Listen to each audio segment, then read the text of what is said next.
जाजपुर जिला धर्मशाला ब्लॉक अंतर्गत रंपेईठारे अष्टम वार्षिक कार्तिकेश्वर पूजा कमिटी पक्षर बोईत बंदाण उत्सव अनुष्ठित हो जाइछि। उत्सव धर्मशाला विधायक हिमांशु शेखर साहू समेत बहु विशिष्ट व्यक्ति अतिथि भाव जोगदे बोईत बंदाण जोग देथिले। बोईत बंदाण आम उत्कलीय नौवाणिज्य परंपरा को मने पकाई दिए।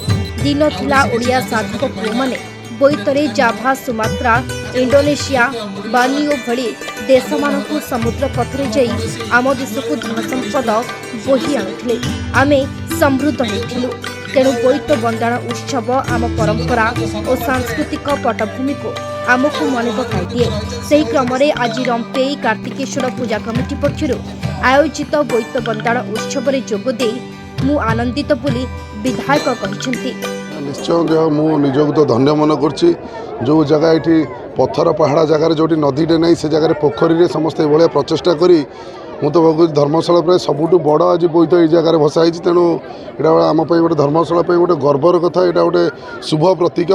लोकंर मनोबल दिनक दिन आध्यात्मिक केते जाऊँगी और लोकंर सम्मान जो रही पूर्वतन कथा पर। तेणु यहाँ निहाती गोटे बहुत बड़ गर्वर कथा। और महीसरा पंचायत रे ये जो पर्व आज होता पर्व नुहे यहाँ गोटे मेलण टाइप रही। तेणु जो मैंने आयोजक अच्छा समस्त को बहुत बहुत धन्यवाद। ये कार्यक्रम आगू एमती जारी रहा आहरी भल भाव केमती भगवान पाखे निश्चय मोर प्रार्थना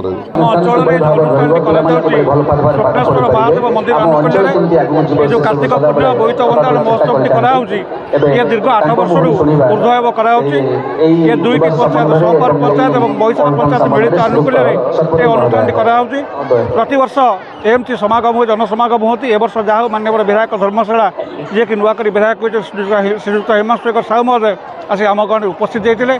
कार्य व्यस्तता आवश्यक खूब कम समय दे गले भी स्नेह सहानुभूति समस्त अच्छी एवं ये अनुष्ठान निज हाथ में आसंता वर्ष ठारू अधिक परिमाण में उत्सव मुखरित हम बोली प्रतिश्रुति। बहुत उत्साहित आज्ञा भाषा कहले सरबनी। बहुत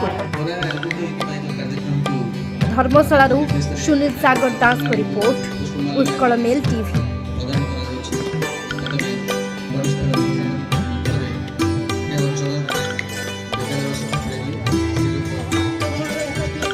वीडियो को लाइक करंतु,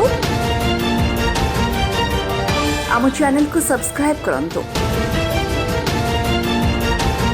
आमरे नुआ नुआ वीडियो सर्वप्रथमे देखिबा पाई बेल आइकन को निश्चित दबाନ୍ତୁ।